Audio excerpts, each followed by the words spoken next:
하나님의 말씀을 같이 찾으셔서 보십니다. 이 시간에는 요한일서 2장 18절에서 29절까지, 요한일서 2장 18절에서 29절까지 우리 한 절씩 쭉 말씀을 교독하도록 하겠습니다. 아이들아, 지금은 마지막 때라. 적그리스도가 오리라는 말을 너희가 들은 것과 같이 지금도 많은 적그리스도가 일어났으니 그러므로 우리가 마지막 때인 줄 아노라.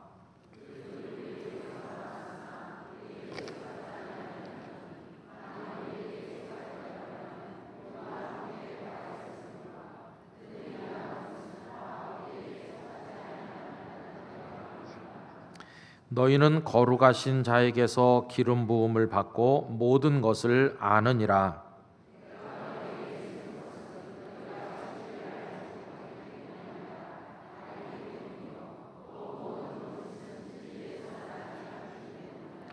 거짓말하는 자가 누구냐? 예수께서 그리스도이심을 부인하는 자가 아니냐?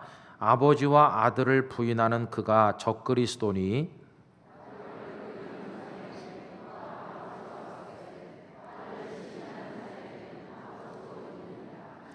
너희는 처음부터 들은 것을 너희 안에 거하게 하라. 처음부터 들은 것이 너희 안에 거하면 너희가 아들과 아버지 안에 거하리라.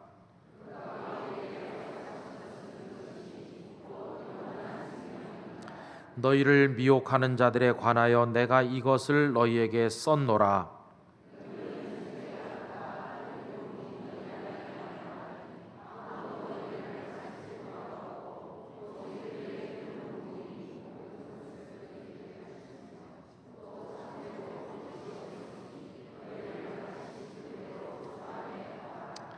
자녀들아, 이제 그의 안에 거하라. 이는 주께서 나타내신 바 되면 그가 강림하실 때에 우리로 담대함을 얻어 그 앞에서 부끄럽지 않게 하려 함이라. 너희가 그가 의로우신 줄을 알면 의를 행하는 자마다 그에게서 난 줄을 알리라. 아멘. 이 말씀을 통해서 하나님의 뜻을 깨닫게 되기를 기원합니다. 명절이 이제 끝났어요. 여러분, 내일부터는 또 직장에도 가셔야 되고 학교에도 가시고 또 일상으로 다 돌아가셔야 되겠죠. 근데 이 명절이 앞에 이렇게 오면 다 이렇게 마음이 들뜹니다. 추석이 오는데 오랜만에 가족들 만나서 잘 지내야 되겠다, 이렇게 흥분하시고 마음이 좀 이렇게 들뜨죠. 근데 막상 명절을 지나고 이렇게 끝나고 나면 마음이 여러 가지인 것 같아요. 어떤 분들은 참 이번에 기뻤다, 가족들이 다 같이 만나서 행복했다, 하나님 감사합니다, 이렇게 흐뭇해하는 분이 있는가 하면, 어떤 분들은요, 안 만난 것보다 못해, 이렇게 마음이 아픈 분들도 계시는 것 같아요. 가족 구성원 사이에 골이 깊게 파여 있고 만나서 얼굴을 보고 나니까 더 마음이 아프고, 그래서 명절 지난 다음에 상처가 더 깊어지는 분들도 없지 않아 있는 것 같습니다. 여러분, 다 가족들이 이렇게 함께 모였는데 왜 결과가 서로 다를까 생각을 해보니까, 가정마다 다 문제들이 있고 그 여러 문제들을 어떻게 대처해 나가고 있는지에 따라서 가정의 분위기가 다르고, 그 분위기가 다르니까 명절을 지나는 모습도 제각기 다르다고 생각이 듭니다. 우리들의 가정은 결코 안전지대에 있지를 않습니다. 이 가정을 공격하는 세력이 얼마나 많은지 잘 아시잖아요. 우리 걱정이 많습니다. 많은 가정들이 장사가 잘 안 돼서 걱정하고, 그리고 가족 중에 아픈 사람이 있어서 마음이 쓰이고, 또 그런가 하면 이사를 갑자기 가야 되는데 돈도 없고 집은 내놓으라고 그러고 어디로 갈지 막막해서 걱정하는 분들도 많이 계시고요. 가장 심각한 문제는 자식들로 인한 걱정이라고 합니다. 엊그저께 뉴스에 보니까 연세가 많아지실 때 여러 가지 어려움이 많이 생기는데, 가장 심각한 게 뭐냐? 그 자식들과의 관계가 이게 왜곡되는 거라고 합니다. 그래서 자녀들은 다 커가지고 이제 부모님을 부모로 인정하지 않거나, 늙은 부모님은 섭섭한 게 이제 많아지면서 자녀와 이렇게 관계가 좀 삐그덕대면 그게 가장 심각하다. 근데 이 부모님과 자녀의 관계는요, 부모님이 늙었을 때만 생기는 건 아니죠. 자식이라고 하는 건 태어나자마자 이 부모에게는 참 이게 행복이면서도 동시에 무거운 짐이기도 하고 그렇죠. 여러분, 애들이 말이죠, 이게 말 잘 듣고 커주면 좋은데 말도 안 듣지. 거짓말 밥 먹듯이 하고 막 항의하고 대들고 말이죠. 하라는 공부는 안 하고 못된 애들과 어울려갖고 나쁜 짓만 하고 다니고 때때로는 막 가출도 하고 이러니까 부모가 이제 폭삭 늙는 거예요. 그래서 왜 애라고 하느냐, 늘 하는 말이지만 애맥이니까. 그래서 이게 애라고 한다 그러지 않아요? 그럼 여러분, 이게 우리 가정들이 지금 안팎으로 고통받고 있는 문제인데 그렇다고 가정이 뭐 다 깨지고 다 무너집니까? 그건 또 아니에요. 하나님께서는 우리들의 가정에다가 이것들을 극복할 수 있는 능력도 같이 주셨어요. 사랑으로 가족들이 다 결속하면 그 문제를 일으키던 자식도 제자리로 돌아오기도 하고 집안에 우환이 많았지만 하나씩 이겨나가는 동안에 더 강한 가족, 결속력이 더 강한 가족이 되는 것이, 그래서 그 가정이 든든하게 서는 경우를 많이 봅니다. 저는 우리 땅끝 성도님들의 가정이 흔들리는 연약한 가정이 아니라 어떤 어려움도 하나씩 이겨나가면서 오히려 더 굳건해지는 가정이 되시기를 축복합니다. 우리들의 가정이 그렇게 돼야 되는 것이죠. 그런데 여러분, 우리들은요, 이 혈연으로 연결된 가정에만 사는 게 아니라 예수 그리스도의 피로 연결된 또 하나의 가정, 영적 가정인 이 교회 안에 가족 구성원처럼 함께 지금 살고 있는 중입니다. 그런데 가정이 많은 어려움 앞에 노출되는 것처럼 교회도 많은 공격 앞에 노출되고 있어요. 그래서 가족 중에 문제아도 있고 아픈 사람도 있고 많은 문제가 있는 것처럼 이 교회를 구성하고 있는 교인들인 우리 안에도 많은 문제가 있어요. 믿음이 없어지기도 하고 흔들리기도 하고 무너지기도 하고 우리 교인들도 믿음에서 벗어나거나 많은 문제가 있어요. 지난주에 말씀드렸죠. 하나님께서는 지금을 마지막 때라고 하셨다고 그랬는데 이 마지막 때가 되면 나타나는 여러 가지 문제들이 있다고 그랬어요. 그걸 디모데후서 3장 1절 이하에서 우리가 한번 읽어보지 않았습니까? 여러분, 거기 언급되고 있는 많은 문제들이 내게나 내 옆에 있는 어떤 사람에게 일어나면 우리 교회를 구성하는 가족들이 병이 드는 것이고, 그런 사람이 많아지면 결국 이 영적 가정인 이 교회가 흔들리게 되는 거예요. 어떤 일인가? 우리 지난주에 읽었던 말씀을 제가 한번 다시 읽어드리려고 하는데 디모데후서 3장 1절 이하입니다. 마지막 날에 많은 고난이 있다는 것을 기억하십시오. 그때에는 사람들이 자기 자신과 돈만 사랑하며 뽐내고 교만하며 다른 사람들을 헐뜯고 부모에게 순종하지 않을 것입니다. 또한 감사하지 않고 하나님께서 원하시는 사람이 되려고도 하지 않을 것입니다. 여러분, 이 교회가 하나님의 가정인데 아버지가 누구세요? 하나님이시잖아요. 그런데 하나님께서 원하시는 사람이 되려고 하지 않는다는 건 아버지가 원하시는 사람이 되려고 하지 않는다는 겁니다. 누가요? 우리들이. 그 다음 말씀 계속 봅니다. 다른 사람에 대한 사랑도 없고 용서도 없으며, 가족끼리 막 싸우고 형제지간에 싸우는 것처럼 우리가 사랑도 용서도 없을 때도 있고, 나쁜 말을 일삼으며 절제하지도 못하고 잔인하며 선한 것을 싫어할 것입니다. 가까운 친구를 배반하고 성급하게 행동하며 교만하고 쾌락을 즐기며 하나님을 사랑하지 않고 겉으로는 하나님을 섬기는 채 하나 실제로는 하나님을 경외하지 않을 것입니다. 여러분은 이런 사람들을 멀리하기 바랍니다. 이런 일들이 내게 일어나거나 내 주변에 뭐 장로님, 권사님, 집사님 우리 속에 일어나면 우리가 다 병든 가족이 되는 거예요.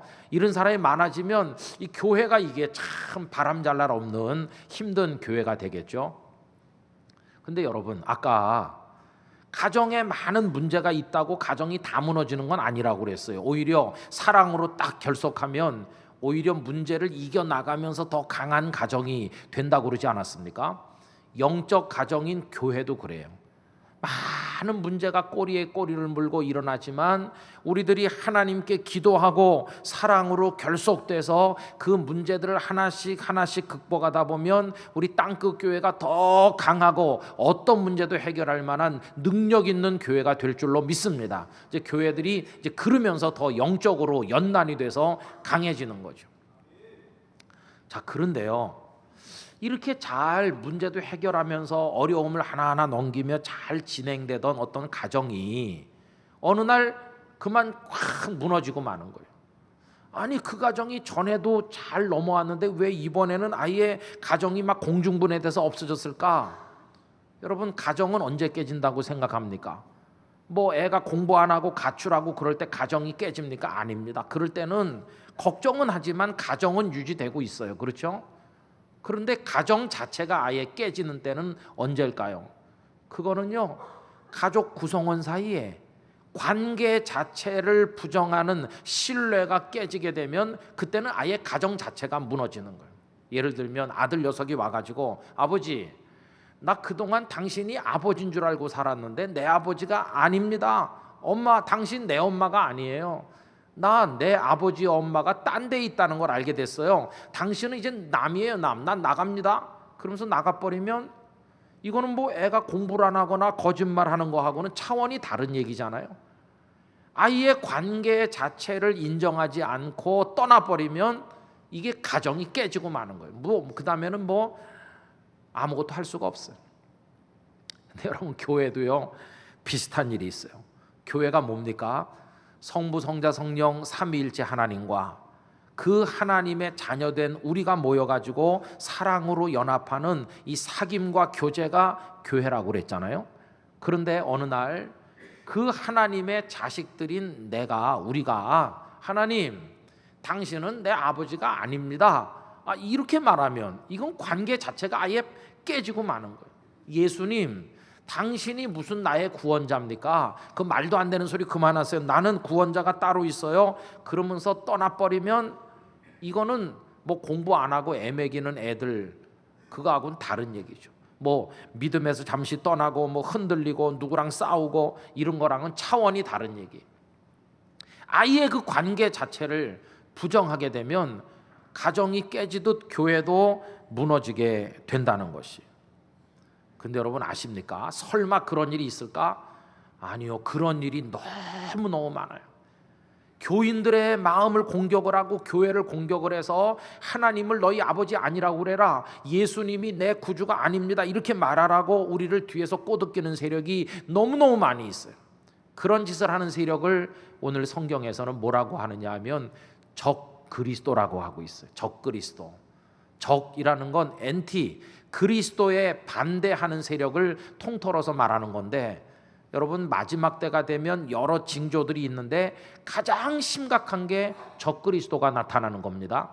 지난주일에 읽었던 말씀 18절 우리 다시 한번 읽어보도록 하겠습니다. 아이들아, 지금은 마지막 때라.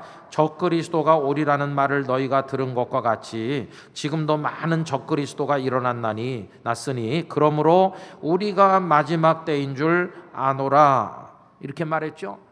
많은 문제들이 있지만 가장 심각한 이 마지막 때 징조 중에 하나가 교회를 아예 무너지게 만드는 그런 세력이 등장한다는 겁니다. 그게 적그리스도라고 이야기하고 있어요. 여러분, 이 적그리스도는요 여러 가지가 있다고 할 수 있어요. 우선 하나는 막 교회를 비판하고 욕하는 세력이 있어요.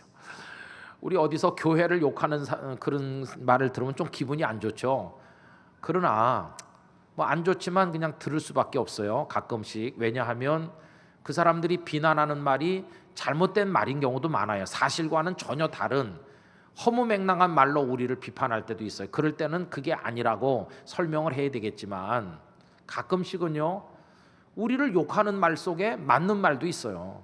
우리 교인들이나 우리 교회가 욕 얻어먹을 짓을 할 때도 가끔 있었으니까 그럴 때는 맞습니다, 우리가 그동안 잘못한 거 시인합니다 하고 하나님 앞에 회개하고 잘못된 거 바로잡고 하는 게 필요해요. 그러니까 비판 세력은 잘못된 비판에 대해서는 우리가 옳은 걸 말해주면 되지만 맞는 비판에 대해서는 받아들이면 돼요.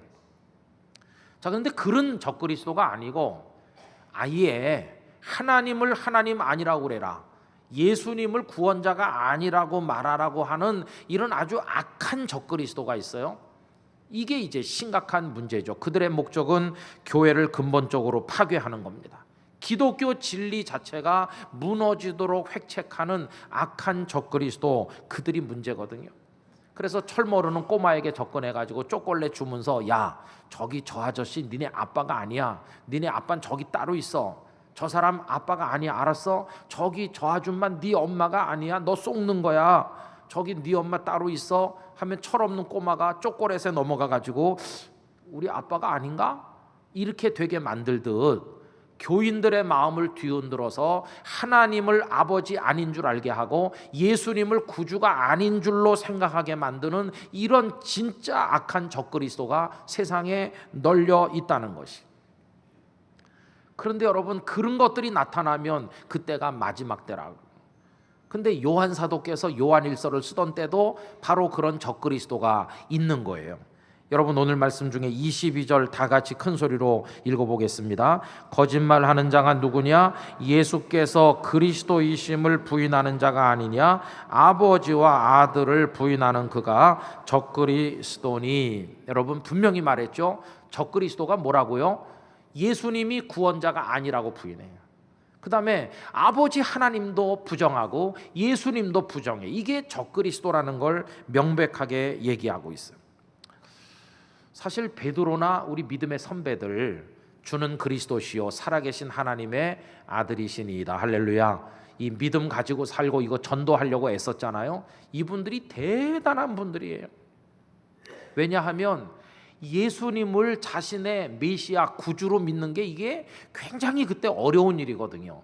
여러분, 상식적으로 생각해 보면 우리가 누굴 믿으려면 어떤 환경이 좋습니까? 그분이 막 멋있게 막 빛 가운데서 대단한 모습으로 짠하고 나타나면 와, 그러면서 믿기가 쉬워요. 그런데 예수님은 정반대잖아요. 태어나는 것도 베들레헴 마구간이 뭡니까? 거기다가 저 나사렛 시골뜨기로 자라나시더니 나타나실 때는 남노하게 입으시고 무슨 군사력을 거느린 것도 아니고 이상한 사람 몇 명 데리고 제자라고 하면서 데리고 다니지. 도대체가 하나같이 예수님의 모습은 구원자다운 모습이 없어요. 거기다가 결정적으로 치명적인 건 죄수들이나 못 박혀 죽는 십자가에 매달려 끌려가 아무 반항도 못하시고 그냥 거기서 맥없이 죽어버리니까 그 당시 대제사장이나 바리새인이나 서기관들이, 아니 저런 예수가 무슨 너희의 메시아냐, 이렇게 말하는 게 그게 당연해 보이잖아요. 예수님을 구주로 믿는 게 오히려 더 힘들었다니까요. 그들의 말이 더 맞는 것 같아요. 그죠? 그게 무슨 구원자이겠어 이렇게. 여러분, 나중에 시간이 흘러서 이 복음이 이제 로마 세계로 들어가니까 이번엔 또 새로운 장벽 앞에 부딪히는데, 거기 철학을 배운 사람들, 교양 있는 그 귀족들, 이런 사람들은요 기독교 복음을 아주 쓰레기처럼 취급하는 거예요. 뭐 하나님이 그 아들을 이 세상에 보냈다고?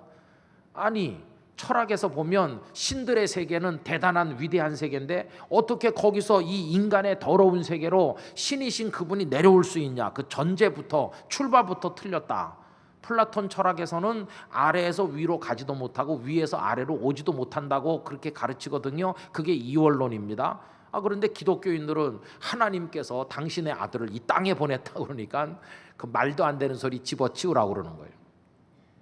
거기다가 그 너희들의 구주인 예수가 부활을 해?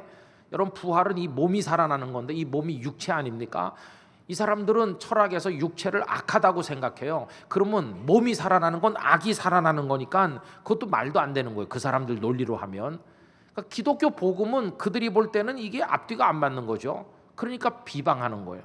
거기다가 켈서스 같은 사람은 그 예수는 마리아랑 로마 군인 사이에 태어난 사생아라고 막 비방하고 그랬거든요. 여러분, 이런 상황에서 정상적인 생각을 하는 사람은 예수님이 십자가에 죽었지만, 그리고 철학적으로 볼 땐 말도 안 되지만 그래도 그분만이 나의 구주인 줄로 믿습니다. 이건 믿기가 쉬웠겠어요? 믿기가 정말 어려운 것이죠.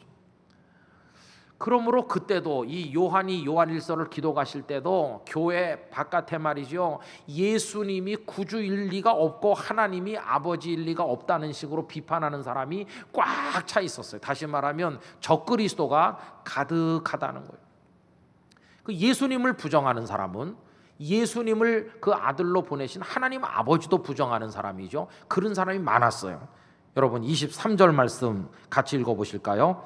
아들을 부인하는 자에게는 또한 아버지가 없으되 아들을 시인하는 자에게는 아버지도 있느니라. 아들 예수님을 인정 안 하면 아버지도 인정하지 않는 거고, 아들 예수님을 구주로 믿으면 그분을 보내신 아버지 하나님도 믿는 거죠. 근데 그걸 부정하게 만드는 세력이 얼마나 많았는지. 여러분 교회는 아까도 말씀드린 것처럼 삼위일체 하나님과 그리고 그분의 자녀들인 우리들이 사랑 안에서 서로 하나 되는 사귐, 교제 아닙니까? 그런데 하나님 당신은 내 아버지 아닙니다. 예수 당신은 내 구주가 아니에요. 나 이제 나가요. 그러면서 뛰쳐나가면 이 하나님의 가정인 교회가 유지될 수 있겠어요? 다 깨지고 마는 거죠. 하나님의 가정인 교회를 파괴하는 세력, 그게 바로 적그리스도인 것이.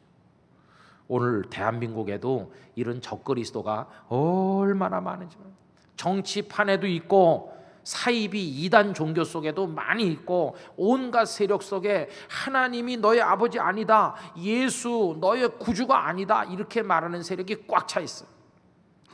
근데 여러분 이런 적그리스도가 어디서 자라나가지고 어디서 온 것일까요? 참 놀랍고도 마음 아픈 것은 그게 저 별나라에서 온 게 아니고요, 우리 속에서 다 생겨난, 우리 속에서 함께 우리랑 자랐다니까요, 형제처럼. 그러다가 중간에 나간 거예요. 19절 말씀 읽어보실까요? 그들이 우리에게서 나갔으나 우리에게 속하지 아니하였나니 만일 우리에게 속하였더라면 우리와 함께 거하였으려니와 그들이 나간 것은 다 우리에게 속하지 아니함을 나타내려 함이니라. 여러분 어디서 나갔다고요? 우리에게서 나갔다. 처음엔 우리 한식군 줄 알았더니 여기서 잘 있다가 어느 날 획 나가버렸다는 거예요. 여러분 처음엔 비슷해 보였는데 나중에는 정체가 완전히 다르다는 게 나타나요. 이단이 뭡니까? 이단. 달을 이자를 쓰고 끝단자를 쓰잖아요. 처음에는 잘 몰라요, 이단인지. 근데 끝에 가보면 이게 아닌 거예요. 그게 이단이죠. 여러분 몇 해 전에 이런 일이 있었어요. 저 서울의 도봉구에 80세 된 할머니가 살고 있었는데, 이 할머니가 충청도에서 무작정 상경하신 분이에요. 공부도 별로 한 게 없어요. 고생 많이 했어요. 그러다가 어느 가방 공장에 취직을 해서 밑바닥에서부터 배워가지고 이렇게 가방 공장에서 오랜 세월 일했어요. 배운 게 없고 그밖에 모르니까 열심히 했어요. 돈을 조금씩 모았어요. 그런데 사느라고 바쁘다 보니까 결혼할 나이가 훌쩍 지나고 이제 노처녀 나이도 지나가게 됐어요. 너무 외로워요. 이렇게 인생을 살아서 되겠나? 사는 게 아니야. 이렇게 살고 있는 어느 날 어떤 사람이 말했다고 합니다. 그렇게 혼자 살지 말고 외로운데 애들을 데려다 키워보라고. 여기 마침 부모가 없는 아들 둘이 있는데, 형제가 있는데 아직 어린데 데려다가 아들로 삼아서 키우라고. 이분이 그 두 녀석을 입적을 시켜가지고 친아들처럼 사랑하고 애써서 번 돈 다 쏟아붓고 공부시키고 이래갖고 이제 키운 거예요. 나중에 커서 다 이제 장가 가가지고 다 분가해서 나갔어요. 그 키운 보람 있을까요?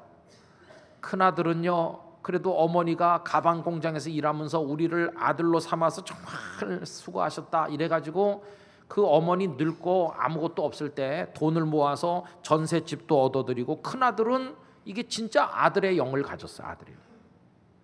근데 문제는 둘째 이거는요, 같이 자랐잖아요. 같이 자랐는데 이거는 가짜인 거예요. 결혼해가지고 나가더니 집에 오지도 않고 소식이 끊어졌어요. 그런데 들려오는 소식이 자기 아내랑도 완전히 결별했다. 왜? 도박에 빠져가지고 형편없이 산다는 거예요. 그러더니 여러 해 만에 얼굴을 드러내고 찾아왔어요. 찾아와가지고는 그동안에 못 찾아와서 죄송하다 이게 아니고 행패를 부리더라는 거예요. 행패. 그래서 행패를 어느 정도 부리냐 하면 말로 부리는 게 아니라 폭력을 행사하고 다 늙은 어머니에게 칼을 빼들고 휘두르고. 그게 뭡니까? 그게 아들입니까? 그건 가짜예요. 그러고는 자기가 도박으로 진 빚을 이제 갚아달라고 으르렁대는 거예요. 그리고 칼부림하니까 이 할머니가 너무 무서워서 이제 다른 집으로 도망을 갔어요. 그러니까 이 녀석이 무슨 짓을 했겠습니까? 그 노인이 살던 집에 불을 질러가지고 그냥 홀라당 다 탄 거예요. 그래서 그 인근에 있는 교회 성도들이 돈을 모으고 구청, 동사무소 다 동원돼 가지고 오갈 데 없는 할머니를 위해서 거처를 마련했다고 그게 신문에 보도된 적이 있어요. 같이 품에서 자랐어요. 근데 그게 가짜인 거예요. 가짜. 적그리스도는 우리 안에서 자랐는데 나중엔 다른 영을 가지고 뛰쳐나가요. 그게 적그리스도죠. 오늘 우리 땅에 있는 이단과 사이비들이 다 교회 울타리 안에서 자라가지고 뛰쳐나가서는 하나님도 아버지가 아니고 예수님도 구주가 아니고 자기 구주가 따로 있다고 그러고 그런 소리 하잖아요. 여러분 탕난이라고 아십니까? 탕난? 난생 처음 들어보는 말이다. 저도 최근에 처음 들었어요. 근데 알고 보면 별거 아니에요. 새가요 자기 알을 남의 둥지에 놔가지고 남의 도움으로 자기 새끼를 키우는 걸 탕난이라고 그런대요. 아주 나쁜 짓이잖아요. 근데 여러분 나쁜 짓 하는 새 중에 하나 예를 들면 여러분이 좋아하는 새도 있어요. 그게 뭐냐면은 뻐꾹 뻐꾹 뻐꾹이의 노래가 이러는데 그게 나쁜 놈이에요. 뻐꾹이가 그게 알고 보니까. 그래가지고요 붉은 머리 오목눈이라는 새가 있대요. 붉은 머리 오목눈이 그런 새도 있나? 이렇게 하면 어려운데 그게 순우리말로 하면 뱁새래요. 뱁새 아시죠? 뱁새. 뻐꾹이 그 나쁜 녀석이요 뱁새 둥지에다가 새끼를 떡 낳는 거예요. 자기 둥지에 나가지고 자기가 품어가지고 이게 부화되게 해야 되는데 그렇게 안 하고, 근데 이 뱁새는요 크기로는 구분을 못하고 색깔로만 구분한대요. 그러면 뻐꾹이 알이 색깔이 자기 알하고 다르면 이건 딴 거다 하고 이렇게 할 텐데 색깔이 같으니까 크긴 커도 그 구분을 못하고 어리석은 뱁새가 뻐꾹이 알을 더 품고 앉아 있는 거예요. 시간이 지나는데 이게 안 될래니까요 뱁새 새끼가 먼저 깨나면 얼마나 좋겠어요. 근데 뻐꾹이가 먼저 나온답니다. 뻐꾹 하면서 나오는지 먼저 나온대. 알에서 나와가지고는 이제 정신 차린 다음에 무슨 짓을 하는지 아세요? 거기 다른 알들이 있잖아요. 뱁새 알들 그거를 날개로 밀어가지고 다 떨어뜨리는 거예요. 둥지 바깥으로. 제가 그 동영상을 봤는데요 폭 떨어져가지고 팍 깨지는 거예요. 얼마나 불쌍해요. 뱁새 알을 다 떨어뜨리고 다 자기 둥지를 자기가 차지해요. 그리고 이제 뱁새 새끼가 하나 어떻게 태어나니까 그 연약한 걸 갖다 또 떠밀어가지고 그걸 또 떨어뜨리더라고. 뱁새는요 그것도 모르고 이 녀석도 자기 새끼인 줄로 알고 계속 먹이를 물어다 입에다 쏙쏙쏙 넣어주는데 이 녀석은 받아먹고 등치가 점점 커지죠. 알에서 부화된 지 보름만 지나면 어미 뱁새보다 그 새끼 뻐꾸기가 등치가 더 커진대요. 그래갖고 그냥 둥지를 뒤집고는 획 어디로 가버리는 거예요. 이 배은망덕한 그 뻐꾸기 나쁜 놈 이걸 알게 됐어요. 근데 여러분 이단이나 사입이나 적그리스도가 딱 그런 거예요. 교회 안에서 같이 있다가 여기서 세력을 모아가지고 나중에 나가서 한다는 말이 그 하나님은 아버지가 아니다, 그 예수 그 구원자가 아니다 이러면서 뭐 자기들이 구원자가 있다는 듯이 그렇게 말해요. 그리고 교인들의 믿음을 무너뜨리는 거 아니겠습니까? 여러분 그래서 속으면 안 돼요. 속으면 절대로 속으면 안 돼요. 오늘 우리가 명절 연결된 주일날 이 자리에 왜 모였습니까? 하나님만이 우리의 아버지심을 믿기 때문에, 예수님만이 둘도 없는 우리의 구주임을 믿기 때문인 줄로 생각합니다. 여러분 초대교회 성도들이 이걸 믿은 거예요. 그래가지고 베드로를 비롯한 사도들이 주는 그리스도시요 살아계신 하나님의 아들이십니다 이거 붙들고 열심히 믿고 목숨을 걸고 끝까지 이걸 지켜나가고 증거하고 그러지 않았습니까? 누가 주신 믿음일까? 그건 성령께서 가르치신 믿음이에요. 여러분 성령께서 우리에게 기름 부음 받으셔서 진리를 가르쳐 주셨기 때문인데 오늘 말씀 20절 21절 다 같이 큰 소리로 읽어보겠습니다. 너희는 거룩하신 자에게서 기름 부음을 받고 모든 것을 아느니라. 내가 너희에게 쓰는 것은 너희가 진리를 알지 못하기 때문이 아니라 알기 때문이요 또 모든 거짓은 진리에서 나지 않기 때문이라. 할렐루야. 너희는 거룩하신 자가 누구겠어요? 하나님이시죠. 하나님으로부터 기름 부으심을 받아 성령으로 그래서 하나님은 우리 아버지시다, 예수님밖에 나의 구주가 없는 줄 믿습니다, 이렇게 깨닫게 된 겁니다. 이 얼마나 놀라운 은혜예요. 초대교회 선배들도 성령의 기름 부으심 안에서 그걸 알고 믿게 됐어요. 오늘 이 자리에 우리가 앉아서 예배드리게 된 것도 성령께서 우리 안에 역사하시기 때문인 것입니다. 여러분, 그 성령의 기름 부으심으로 이 진리를 알게 하신 하나님을 영원히 찬양하고 감사해야 될 줄로 믿습니다. 우리에게 이 믿음을 주신 하나님을 찬양해야 됩니다. 감사해야 됩니다. 그리고 절대로 하나님이 아버지가 아니라고 하는, 예수님이 구주가 아니라고 하는 그런 세력에 넘어가서는 안 될 것이에요. 이게 마지막 때라고 하는데, 그러면 이 진리가 비진리에 다 파묻혀가지고 혼탁한 세상에 사는 우리들은 어떻게 해야 될까? 오늘 성경은 두 가지 부탁을 하고 있어요. 첫째는 절대로 누가 유혹을 해도 하나님 품 바깥으로 나가면 안 된다고 얘기합니다. 여러분 28절 다 같이 읽읍시다. 자녀들아, 이제 그의 안에 거하라. 이는 주께서 나타내신 바 되면 그가 강림하실 때에 우리로 담대함으로도 그 앞에서 부끄럽지 않게 하려 함이라. 할렐루야.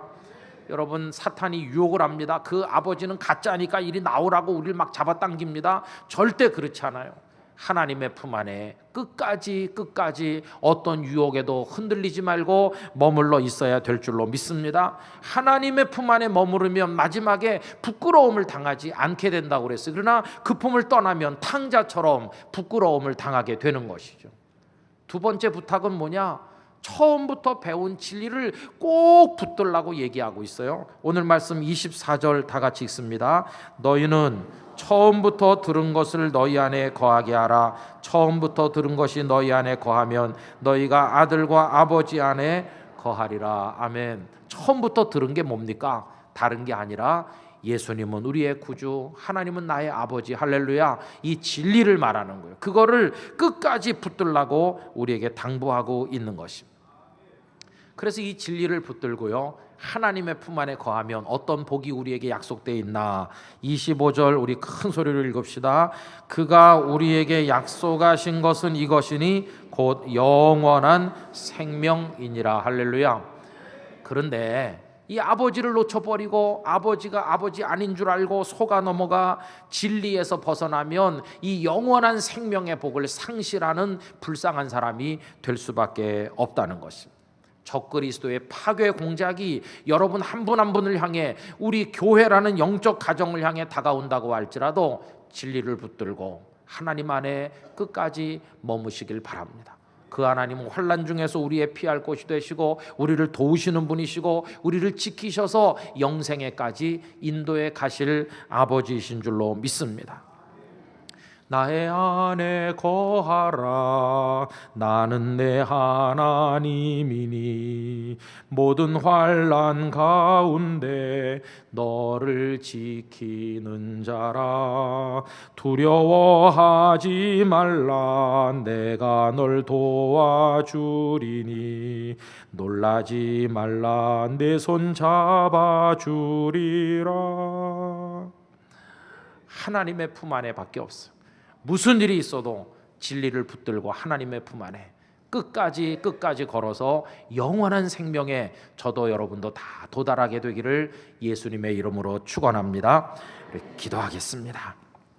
하나님 아버지, 우리를 흔들어서 하나님의 가정을 깨뜨리려고 하는 악한 적그리스도가 있습니다. 하나님이 아버지가 아니라고, 예수님이 구주가 아니라고 말하는 이단과 사이비가 많이 있습니다. 하나님의 영적 가정인 땅끝 교회를 지켜 주시옵시고 저희가 진리를 붙들고 하나님 안에 거하게 하여 주시옵소서. 우리 다 같이 한 목소리로 기도합니다. 오 거룩하신 아버지 하나님, 오늘도 이 시간에 주의 말씀을 같이 나누게 하신 하나님을 찬양합니다. 우리 안에 이 믿음을 주신 하나님께 감사를 드립니다. 성령께서 우리에게 기름 부음 받으심으로 우리들이 진리를 깨닫고 하나님을 아버지로 알고 예수 그리스도를 구주로 믿게 되었습니다. 아버지 하나님, 저희들이 여기서 흔들림이 없이 하나님 안에 붙들려 살아갈 수 있는 저희들이 될 수 있도록 은혜를 베풀어 주시옵소서. 아멘. 존귀하신 아버지 하나님, 적그리스도가 횡행하는 이 마지막 때 저희들은 깨어서 진리를 손에 붙들고 하나님 안에 마지막까지 거함으로 영생에 이르는 사람들이 되게 하여 주시옵소서. 땅끝 교회와 성도들을 지켜 주시옵소서. 예수님의 이름으로 기도하옵나이다. 아멘.